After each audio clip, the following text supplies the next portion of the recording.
చెప్తున్నాను నేను. రైట్ విద్యాసాగర్ గారు. కృష్ణాలి గారు కంక్లూజన్ అవ్వండి. మొత్తానికి నేనైతే కృష్ణాలి గారు ఏ ప్రభుత్వంలో ఎవరు తప్పు చేసినా కూడా ఖచ్చితంగా వారికి సంబంధించిన అంశాలు లేవనెత్తుతూనే ఉన్నాను. అందుకనే ఇందాక తెలుగుదేశం కూటమికి సంబంధించి మంగళగిరిలో ఏం జరిగింది, గతంలో తెలుగుదేశం అధికారంలో ఉన్నప్పుడు చెరుకులపాటి నారాయణ రెడ్డిది రాజకీయ హత్య కాదని అంశాలను అయితే తెర మీదకి తీసుకొని వచ్చిన ప్రయత్నం చేశాను.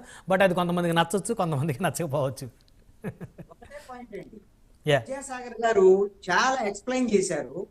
పొలిటికల్ మర్డర్స్ ఏంటి, పొలిటికల్ గా జరిగే దాడులు ఏంటి అనేటువంటి దాని మీద చాలా ఎక్స్ప్లెయిన్ చేశారు. ఆయన అడ్వకేట్ కూడా, నాకు తెలిసి వెంకటేశ్వరరావు గారు కూడా అడ్వకేట్ అనుకుంటా. నేను అడ్వకేట్ నే. రాజకీయ హత్యలు అని అంటే ఒక 100 మంది వెళ్ళి 50 మంది వెళ్ళి ఒకళ్ళ గుప్ప మీద ఇంకో గుప్ప మీద దాడి చేస్తే మాత్రమే రాజకీయ హత్య, రాజకీయ దాడే. లేదు అని అంటే ఒక హోదా ఉన్నటువంటి వ్యక్తిని ఇంకొక హోదా ఉన్నటువంటి పొలిటికల్ పార్టీ వాళ్ళు చంపితేనే రాజకీయ దాడా. ఒక వ్యక్తి ఇంకొక వ్యక్తి మధ్య వాళ్ళ వ్యక్తిగతమైనటువంటి కక్షలు ఉన్నప్పటికీ కూడా దానికి ఆ నిందితుడికి రాజకీయ ప్రోద్బలం ఉంది అని భావించి నడి రోడ్డు మీద దారుణంగా చంపేటువంటి ప్రయత్నం జరిగింది అని అంటే ఈ 45 రోజుల్లో ఈ ప్రభుత్వము ఏదైతే ఈ విధమైనటువంటి గత ప్రభుత్వంలో జరిగినటువంటి దాడులకు ప్రతీకారంగా అప్పుడు వైఎస్ఆర్ కాంగ్రెస్ పార్టీకి సంబంధించినటువంటి వాళ్ళ మీద దాడులు చేస్తే పోలీసుల నుంచి మనకి ఇబ్బంది ఉండదు, ఈ ప్రభుత్వం నుంచి మనకు సహకారం ఉంటుంది అనేటువంటిది కూడా రాజకీయ హత్య. ఆ విధమైనటువంటి భరోసా అంటే ఆ ధైర్యం నాకు ఈ పార్టీ అండుంది, కూడా రాజకీయ హత్య. నాకు ఈ పార్టీ అండుంది, నాకేం ఇబ్బంది లేదు, నేను జైలుకి వెళ్ళా, నాకు బెయిల్ మీద తీసుకురావడానికి మా నాయకులు ఉన్నారనేటువంటి ధైర్యంతో చేసింది కూడా రాజకీయ హత్య అంటారు. అది కూడా ఎప్పుడు అప్పుడు ఆ నాయకుడికి అతను సపోర్ట్ చేయకుండా నువ్వు తప్పు చేసావు, నువ్వు జైలుకి వెళ్ళాల్సిందే అనే నాయకుడు అంటే అప్పుడు అది రాజకీయ హత్య. రైట్ కృష్ణాలి గారు, ఇప్పుడు అదే అంశం వినకొండలో కూడా జీవి ఆంజనేయులు గారు స్థానిక ఎమ్మెల్యే ఖండించారు. అతను ఎవరైతే హత్య చేశాడో ఖచ్చితంగా అతను శిక్షిస్తాం, అందులో ఎలాంటి డౌట్ లేదు, ఇలాంటి భవిష్యత్తు జరగకుండా చూస్తాం. దీంతో ఒక్కటే మాట చెప్తాను, జనసేన నాయకుడు డిప్యూటీ సీఎం పవన్ కళ్యాణ్ ఆయన మాట్లాడుతున్నటువంటి తీరు కానివ్వండి, మీరు ఎక్కడా దాడులు వెళ్ళొద్దు, లేకపోతే ఇంకోటి చేయొద్దు అనేటువంటి దాని మీద ఏ విధంగా అయితే ఉన్నారో, కానీ ఈ రోజు అదే జనసేనలో ఉన్నటువంటి వెంకటేశ్వరరావు గారు ఏదైతే మంగళగిరిలో జరిగినటువంటి ఘటనకు సంబంధించినటువంటి విషయాల్లో అతను అప్పుడు తిట్టాడు కదా, అంటే అప్పుడు తిడితే ఇప్పుడు కొట్టొచ్చా?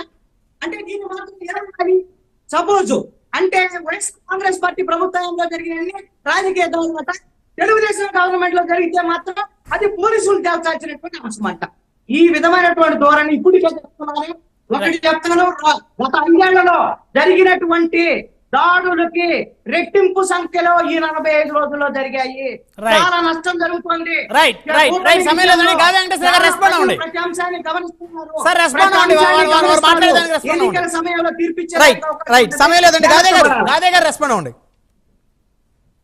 కృష్ణాంజలి గారు జరిగినాయి అంటారు, నేను జరగలేదంట. ఇంకా దానికి రెస్పాండ్ అయ్యేదేముంది? ఇంకా దానికి సింపుల్ కదా, ఆయన జరిగినాయి అంటారు, నేను జరగలేదంట. దానికి పెద్ద రెస్పాండ్ అవ్వాల్సింది ఏం లేదు కదండి. ఒకటి మాత్రం వాస్తవం ఏంటంటే ఈ కూటమి ప్రభుత్వం లా అండ్ ఆర్డర్ మీద చాలా దృష్టి పెట్టింది. మేము ఆఫీసర్స్ మార్చవలసిన టైం కూడా లే మాకు. ఆయన చెప్తున్నాడు కదా జగన్మోహన్ రెడ్డి గారు, ఇంతకు ముందు మా రవిశంకర్ రెడ్డి ఉన్నాడు, మా రవిశంకర్ రెడ్డి ఇక్కడ ఎస్పీగా ఉండగా ఏం జరగలేదు, ఇప్పుడు జరుగుతున్నాయి అంటున్నాడు. చూడండి, ఆ రవిశంకర్ రెడ్డి గారు ఉండగా ఏం జరిగిందో ఒకసారి మేము కూడా లిస్ట్ చూపిస్తాం, ఏం జరగలేదంటే మేము చూపిస్తాం. అందుకని ఇక్కడ మాకు ఇంకా ఆఫీసర్ని మార్చే టైం కూడా అవ్వలేదండి.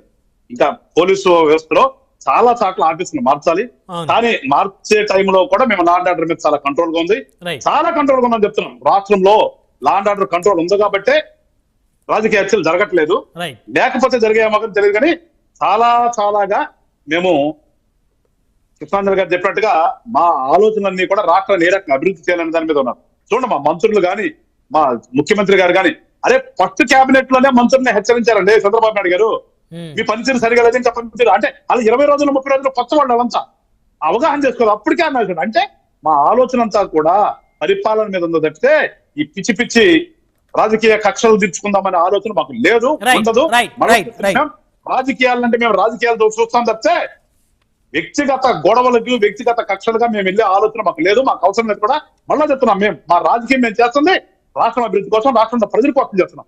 ఈ కోనికిస్కో గొట్టాళ్ళు ఆ చిట్టినాడు కోసమో కొట్టినాడు కోసమో మేము టైం ఎలాంటి పద్ధతిలో కూడా మేము టైం కేటాయించాం. ఆ టైం ఉన్న టైం అంతా కూడా ఈ రాష్ట్ర అభివృద్ధి కోసం కేటాయిస్తాము. సరే కృష్ణాంజలి కూడా తెలుసుకోవాలి.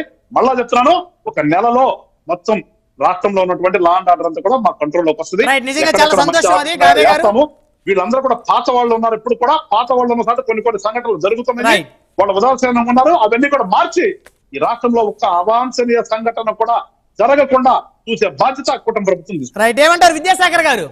నెల రోజుల్లో రైట్ విద్యాసాగర్ గారు కట్టినట్టున్నారు. రైట్, మొత్తానికి నెల రోజుల్లో శాంతి భద్రతలు మొత్తం అదుపులోకి వస్తాయి. అధికారులు, పాత అధికారులు కొన్ని దగ్గర ఉన్నారు, అక్కడ కొన్ని అవాంఛనీయ ఘటనలు కంపారిటివ్ ఎక్కువ జరుగుతున్నాయి అనేటువంటి అభిప్రాయం గాదే వెంకటేశ్వరరావు గారిది ఉన్నట్లయితే స్పష్టంగా అర్థమవుతుంది. అదేవిధంగా ఈ కూటమి ప్రభుత్వం కేవలం అభివృద్ధి అనే అజెండాతోనే ముందుకు పోతుంది, కానీ కక్ష సాధింపు చర్యలకి అలాంటి ఆలోచనలు కూడా తాము ఇవ్వం అని చెప్పేసి అయితే జనసేన చెప్తున్నారు. అదేవిధంగా తెలుగుదేశం శ్రేణులు కూడా అదే చెప్తున్నారు. రైట్, ధన్యవాదాలండి. చర్చలో పాల్గొన్నందుకు గాదే వెంకటేశ్వరరావు గారు, జనసేన పార్టీ గుంటూరు జిల్లా అధ్యక్షులు, అదేవిధంగా కృష్ణాని గారు రాజకీయ విశ్లేషకులు, అదేవిధంగా విద్యాసాగర్ గారు తెలుగుదేశం పార్టీ రాష్ట్ర అధికారి.